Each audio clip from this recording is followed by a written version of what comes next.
What's up, guys and gals? It's your host with the most, Griever, as always, bringing you guys the next piece of One Piece. Chapter 1041, entitled Kumurasaki, and cover page-wise, we have the Pudding Punch. The Pudding Punch, which, you know, in my mind, this is sort of the same level of punch that everyone somehow discredits Garp for taking a punch from pre-time skip Luffy and drawing blood. Well, by this logic, looking at the blood spatter from two of the German with their German bodies and stuff from Pudding with their Pudding Punch, I'm just gonna let that one sit and simmer with all you Garp haters. Anyways, yeah, just knocking these guys out, punching them out because, of course, she's in love with Sanji, and we move on to the actual chapter. This was a very good chapter, in fact. I really enjoyed this chapter. One of the big things, of course, at the beginning of the chapter is the whole Zunisha has officially showed up. Everybody knows it. He's speaking to Momonosuke, saying, I've come to join the fight. You know, I am here. You know, sort of idea, I'm awaiting your orders. And he continues to say that, like, once before, like, this is what happened. Apparently, this was written in the journal. In Odin's journal, this was predicted and stuff, right? And also we get some other information. Number one, the big thing everybody was concerned about and stuff, Odin himself ripped out the pages concerning the One Piece. Ripped out the pages concerning the final island.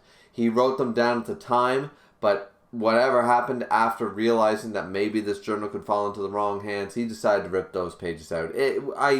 I sort of had a feeling everyone was saying, like, Luffy was going to do another Rayleigh moment, like, do not tell me what the One Piece is, I will quit being a pirate sort of idea. We could have had that moment 2.0 with Momonosuke and stuff, where he respects Luffy. He's like, Luffy, I can actually lead you to the One Piece if you like. My father's journal. He would have been like, Momo, it's okay, sort of idea. He would have stopped him short.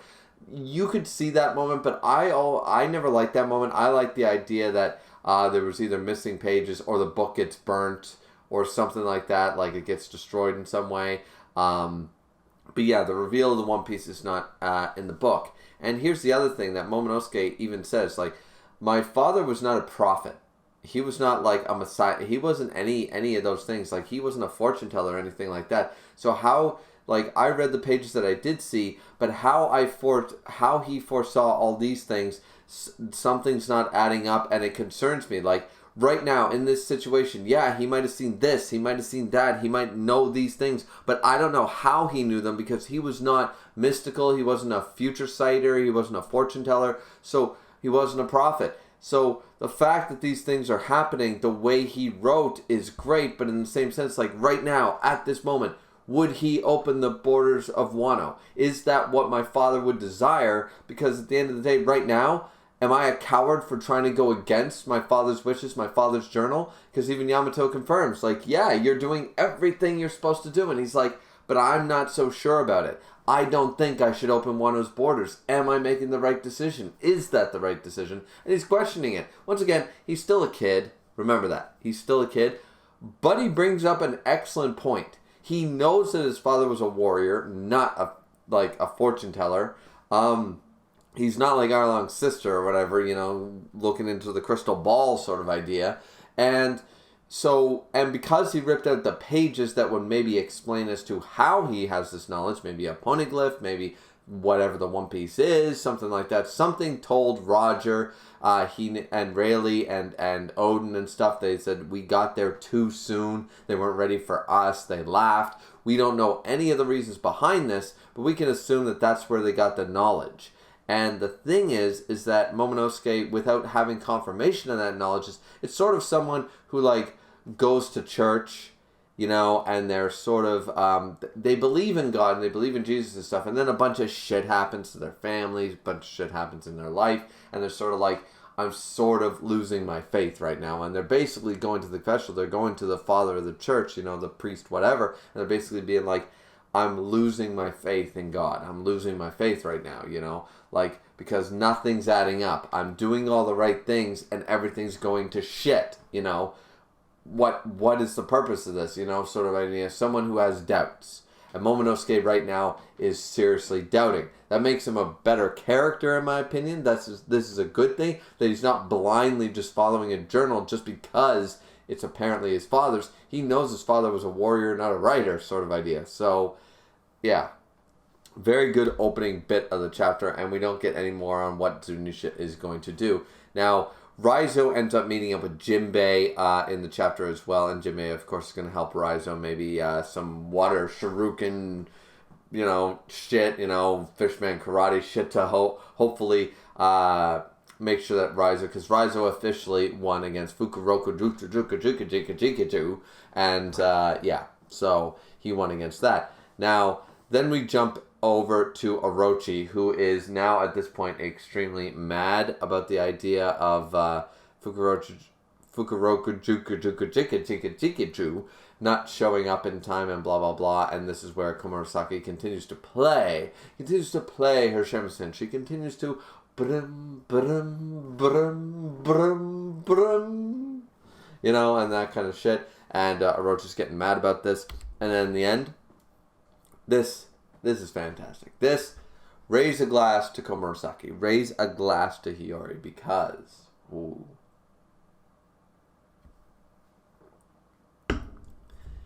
She finally reveals, my father is Kazuki Oden. And the song that you love so much, your favorite song, was my father's favorite. It was called Moon Princess. And I perfected it for my father to hear, not you. And the reason I always wear the Kyuubi mask is because I am crying and I am so sad behind this mask. I could never make a happy face while playing my father's song for you, Orochi. And by the way, and he gets crushed by all this debris that's happening around. And he tries to transform into his Yamato no Orochi form. But he can't do it because she goes, I used nails of sea prism stone. Sea stone prism nails are now currently holding you back. You cannot use your devil fruit abilities. And I'm like, it's the land of Wano. I buy it. I get it. This is so satisfying. This is amazing. Like, we haven't seen some of the other scabbards for a while, like Ashura Doji's down. Where's Kawamatsu? Denjiro, a main force. Where is he right now? But I sort of feel like Komurasaki is just going to sit there, continue to play, and be like, I don't need to live. I just need to watch you die. Sort of idea. And it's so satisfying. She has been playing the long game. Like Momonosuke, we feel for Momonosuke, he hasn't played the 2-decade game. Hiyori did. And she had to. She had no other choice. Like Denjiro had to play the game. So you feel way more for her than I do for Momonosuke in any regard. And right here, this is so fucking satisfying. His death is going to be sublime. It's going to be incredible. I can't wait for it. Then we jump over, and this motherfucker right here, Griever, your host with the most, was right once again. Izo might be one of the Red Scabbards, but he's also one of the strongest of the Red Scabbards, if not the strongest of the Red Scabbards. He was a goddamn Whitebeard commander. This man is Izo of the Whitebeard crew. He fucking took out a CP0 agent, and he severely damaged another. Granted, Izo, and this is Izo.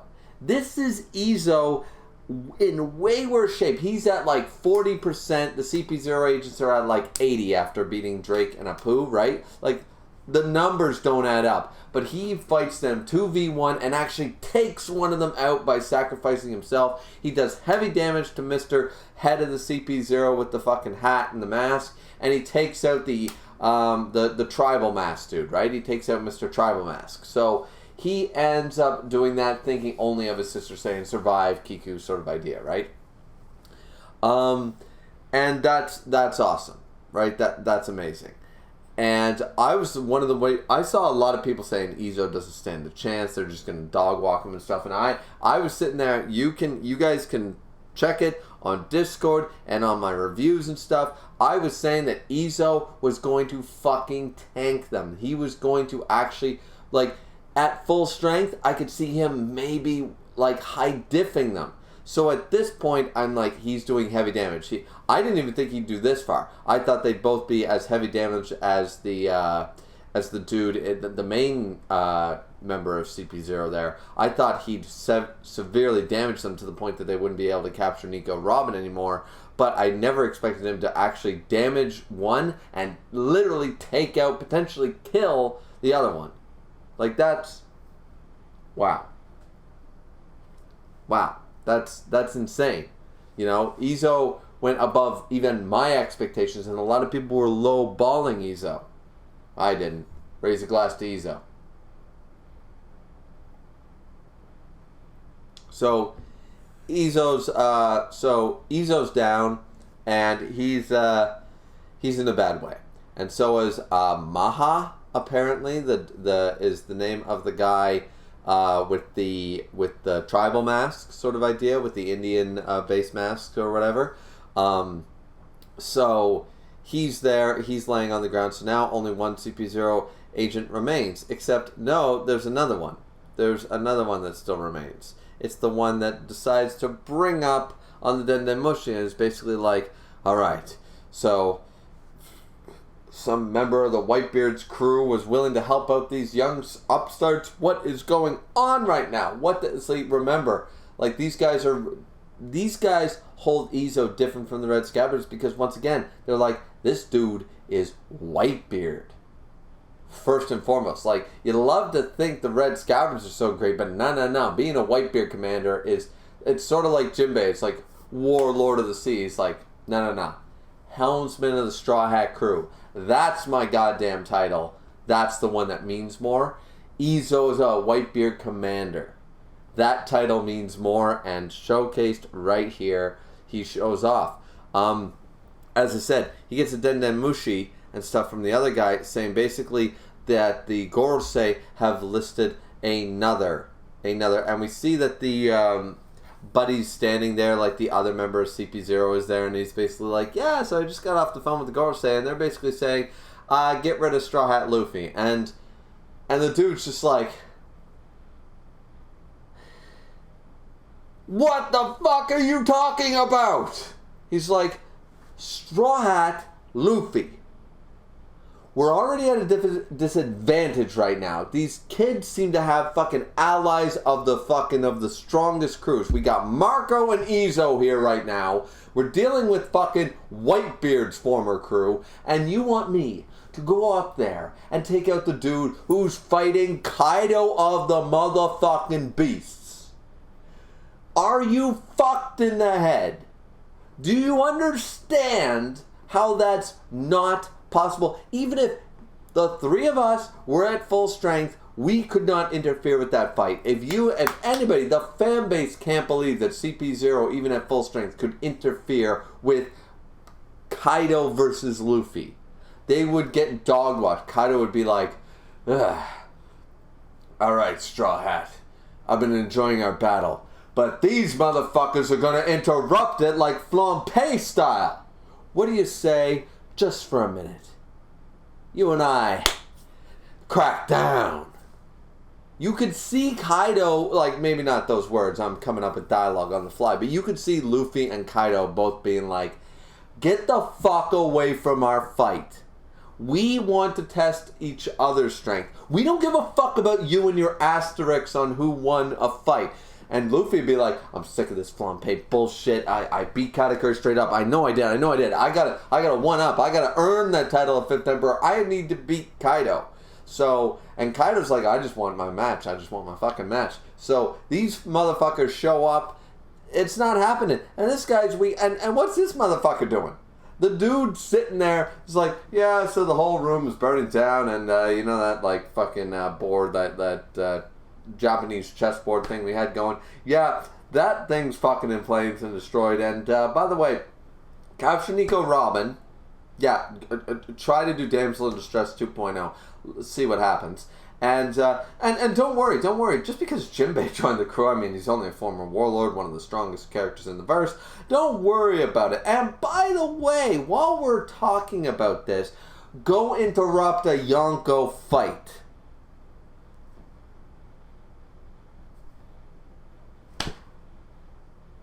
The Gorosei, they must be above Yonko level and like to think that these dudes are Yonkos or some shit. Like, they honestly, these dudes, Drake and Apu, and Drake comes back this chapter. That's the sad thing. Drake actually wakes up and he's like, they think I'm done right yet? They couldn't even beat one of the mid-tier supernovas properly. I mean, they did, but it was mid-diff. Wasn't low-diff by the looks of all the damage they took. Then one half-dead Whitebeard commander fucking took one of them out and heavily damaged the other. And you think you can interrupt two Emperors of the Sea clashing? You think you can interrupt the upstart Emperor of the Sea, Goku, Luffy, and fucking Kaido? Even at, once again, at full strength, out to fucking lunch, is the Gorosei. The Gorosei has no concept of what the fuck is going on in Wano. They are absolutely ridiculous. When I read this, I actually thought that this was Drake, like, intercepting, and he stole the Denden Mushi at first, and for some reason, like, the way I read it, I just thought, like, Drake's trying to fuck around the CP0, like, keep them running in circles or some shit, just to keep them preoccupied, because I was like, there's no way, like, because it's so unbelievable that the Gorosei would believe that CP0 could actually do anything like this. And a lot of people can say, like, oh, well, CP0 doesn't have a choice, they either do or they die, but it's like, why would you want to kill off all your best men? You know? Like,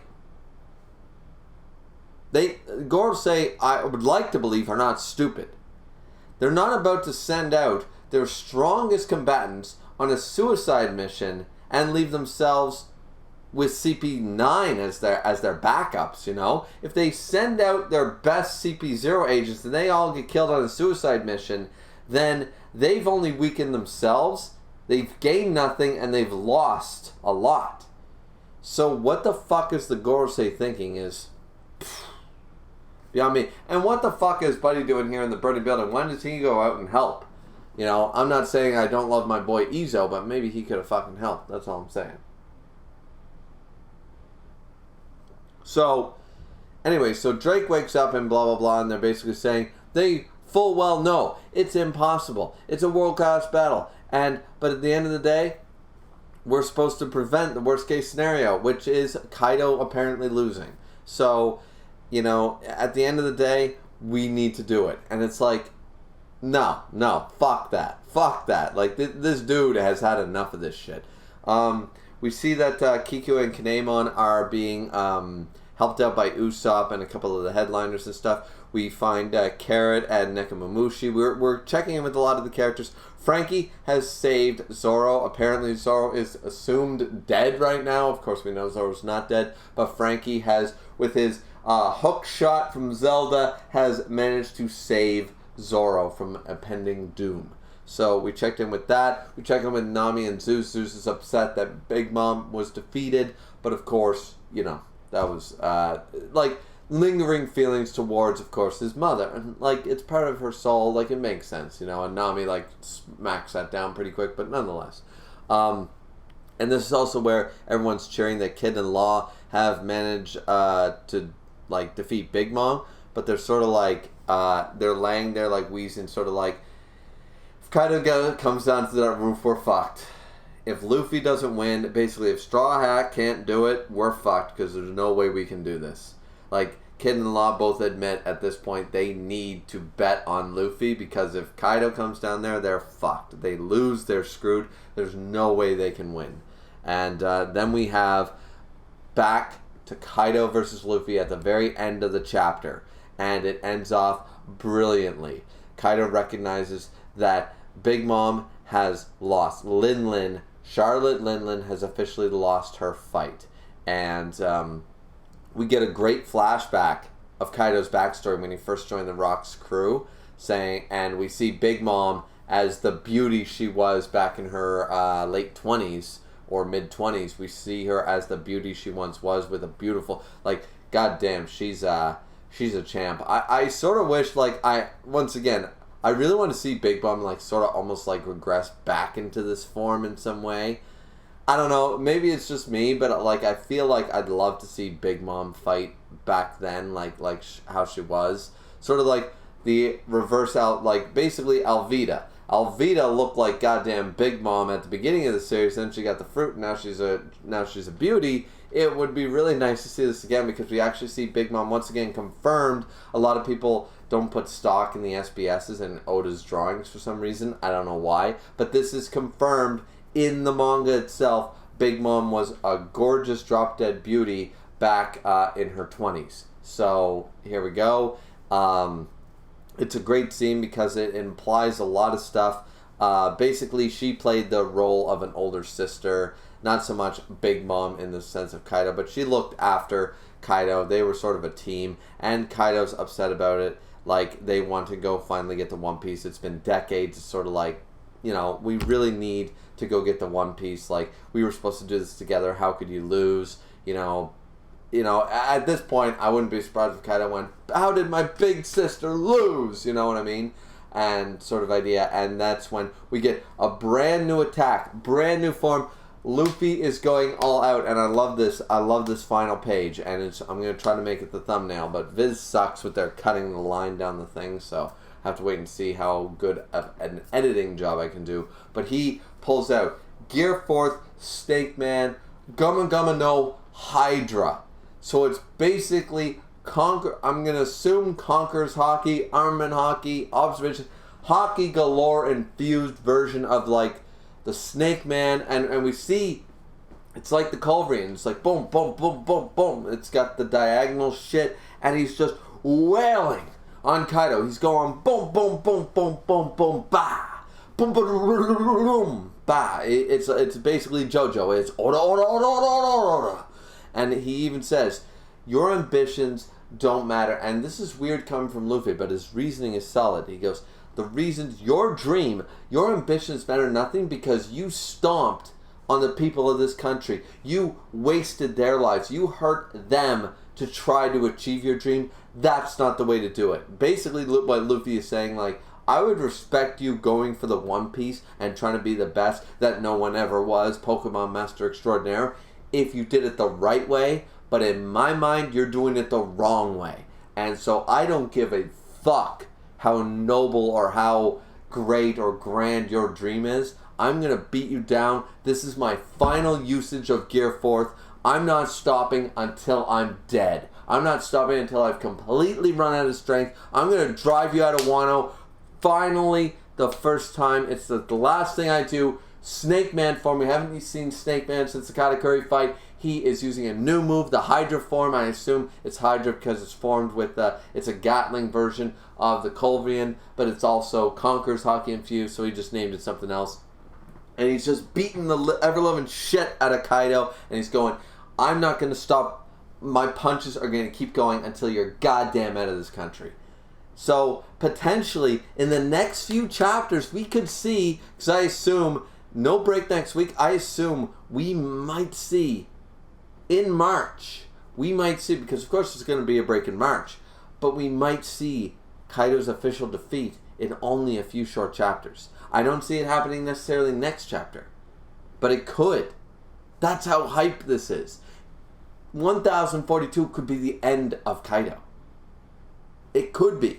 I see it more like 1044 or 45, but I can see it happening as early as 1042 because he's only going to keep going with the Hydra. And at the end of the day, Kaido's going to lose. Kaido has to lose. I don't see, unless Oda wants to pull some crazy shit and interrupt him with the CP0 shit, or maybe, I don't know. But Drake's awake and going to go after CP0 himself, even battered and bloody, so God knows, maybe Blackbeard shows up like everybody's been crying about. Maybe Shanks, the opportunist bitch that he is. Or maybe Shanks shows up and goes, yeah, no, I'm stopping this for X number of reasons. Who knows? But I honestly don't think either of those are going to happen. I don't think Blackbeard's showing up. I don't think Shanks is showing up. I think Luffy is officially going to defeat Kaido in a couple of chapters, and I'm here for it. What do you guys think? This was a solid chapter. I really like this chapter. What do you guys think? Like, comment, and subscribe. As always, it's always very much appreciated. Don't forget the fourth and most important thing, to drink responsibly, as I always do. And we'll see you guys back here next time for the next piece of One Piece. See you back here next week, everybody. Bye-bye.